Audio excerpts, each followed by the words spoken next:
vector was our third problem on the exam, and this was the one that gave most people the most problems, and the reason for that is because it talks about projected components, and that topic is always confusing for people.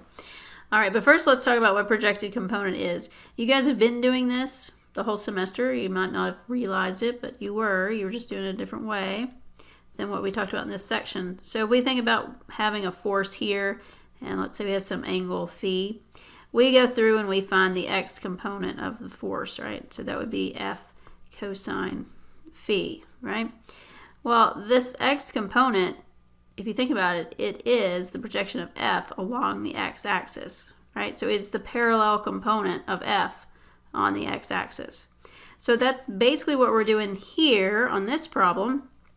The only difference is I don't have an angle that relates my force to the axis that I'm interested in.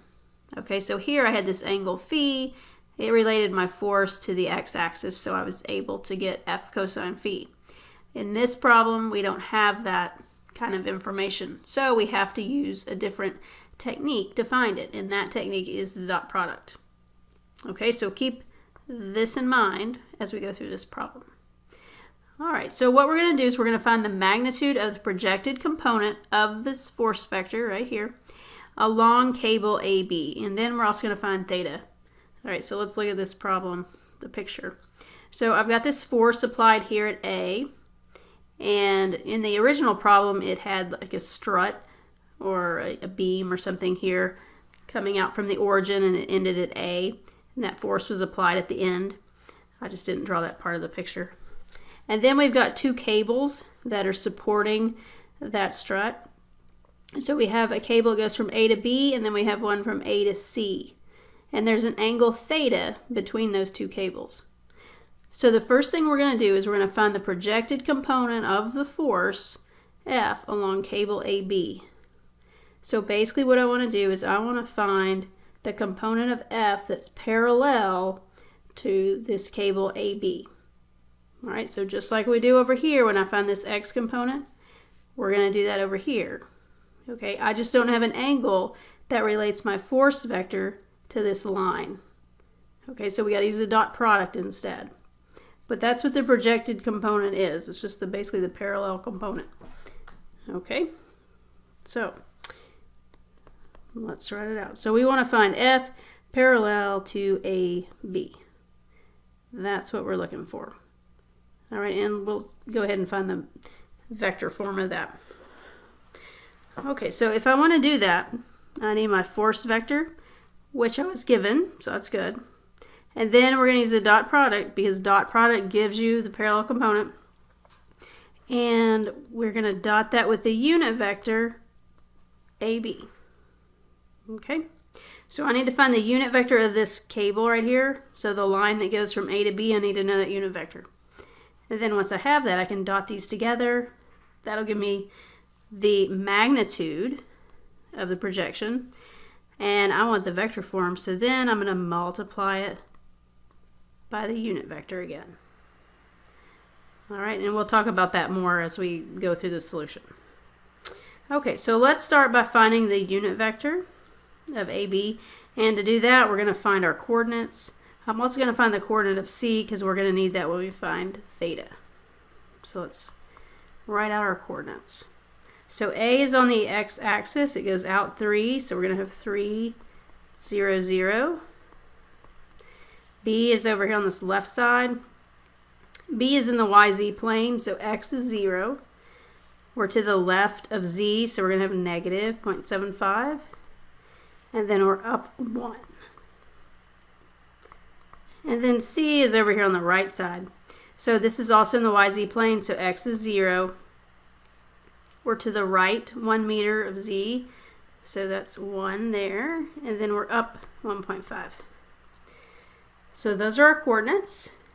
And now we can go through and start finding our unit vector.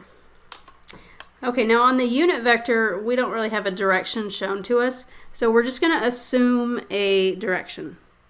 All right, so I'm going to assume we're going this way. So when I do my unit vector, I'm going to go from A to B. Okay, and that's important to keep in mind which direction you're assuming. All right, so our unit vector AB is going to be RB minus RA, these are vectors, over the magnitude of that difference.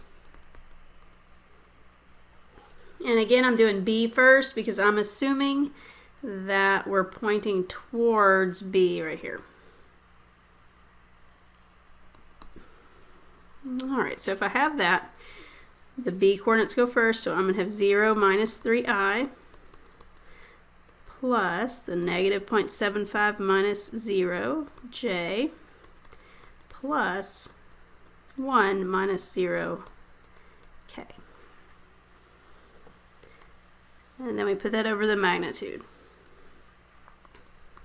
All right, so we got negative 3 squared plus the negative 0.75 squared plus 1 squared. And then that gives us a unit vector of negative 0.923, that's your I component, minus 0.231j plus 0.308k. And remember, we don't have a unit here, right? Because this would be meters, this is meters, so they go away. All right, so that's our unit vector. So that gives us the direction of this line right here, line AB. So now we've got that direction. Now let's go ahead and do this calculation here. All right, so let's do the dot product first, and we'll talk about what that gives us before we go into the vector form.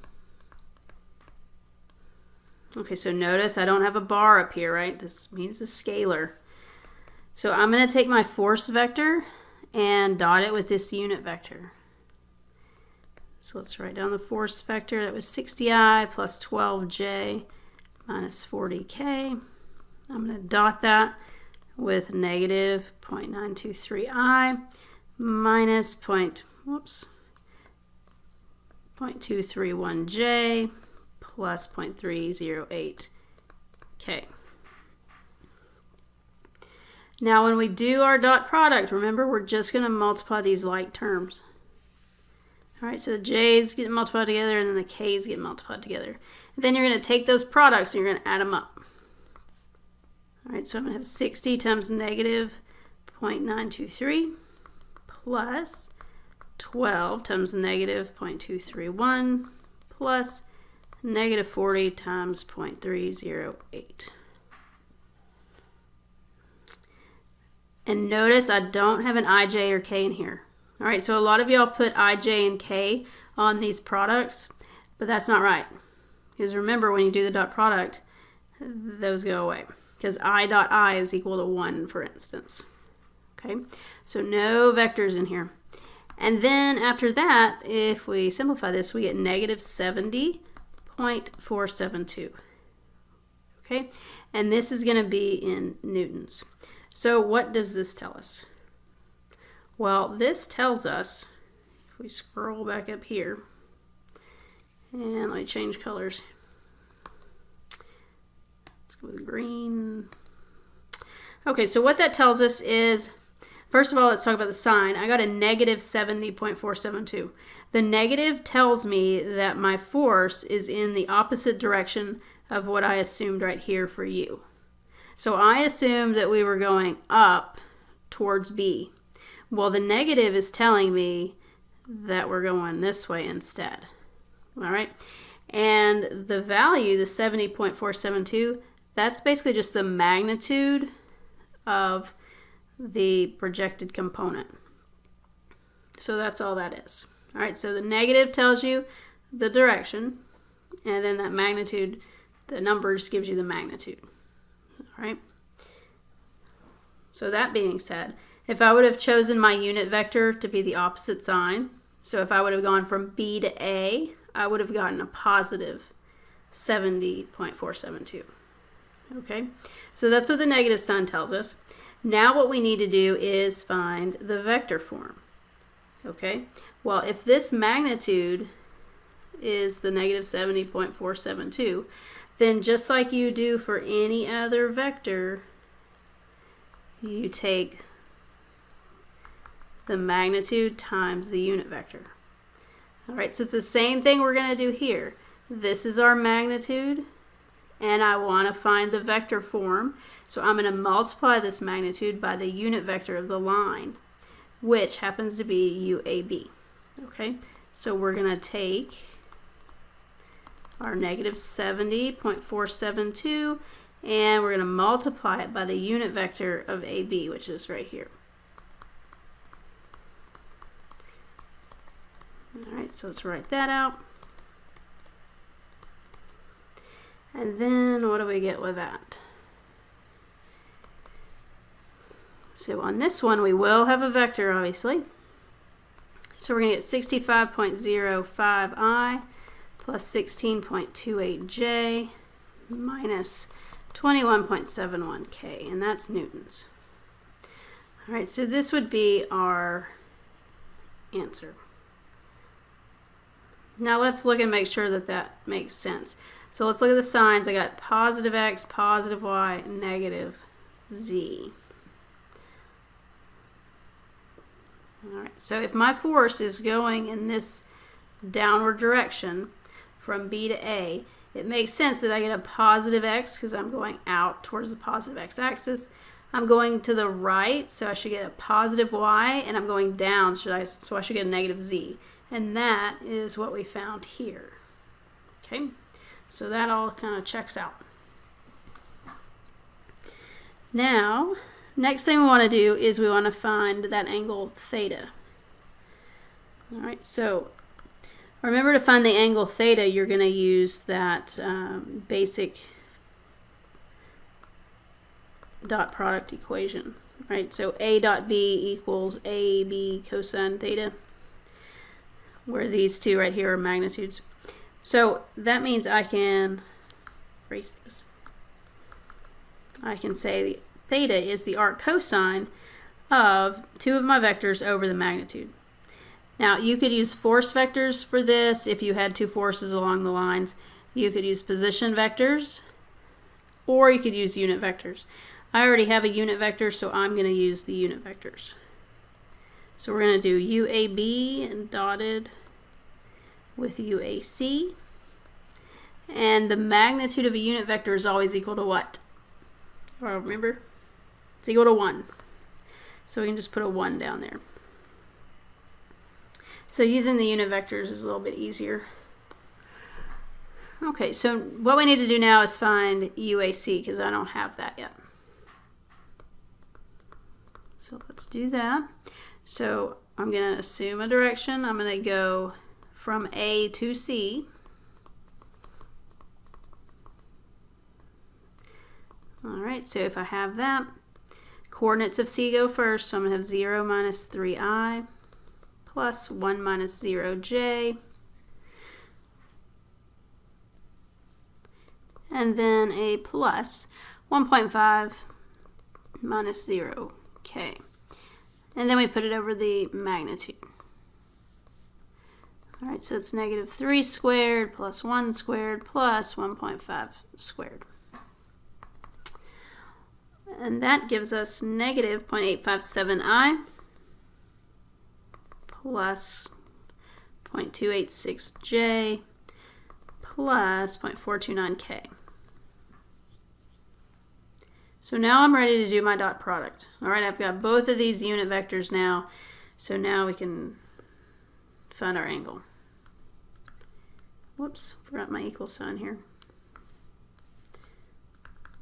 All right, so theta is going to be the arc cosine. We're going to do the dot product. Remember, you only multiply those like components. All right, so I'll just go ahead and write UAB out here again, since I can't, since we don't have it on the screen. But remember, UAB we found right here. Okay, so our dot product then, we're going to have negative 0.923i minus 0.231j plus 0.308k. That's UAB, and then we're going to dot it with UAC. All right, so let's write in UAC. So we got that, and then we're dividing this whole thing by 1. Okay, so now we multiply the like terms. So these two get multiplied, these two get multiplied, these two get multiplied. So we're going to have negative 0.923 times negative 0.857 plus negative 0.231 times 0.286 plus 0.308 times 0.429. And that's over 1. And then you just go through, simplify all of that. So you're going to end up getting theta is the arc cosine of 0.8571. And then once you plug that into the calculator, you get that theta is 31.01 degrees. All right, so those cables have this angle between them. Okay, so that was the end of that one. So hopefully that all makes sense. And the main confusion on here is always this dot product to do the projected component. But just remember, the dot product gives you that parallel component. And that's what the projected component is. It's just the parallel. Okay, so I think if you think about that, it makes it a little bit simpler to understand. All right. So that's the end of that one, and I will see y'all next time.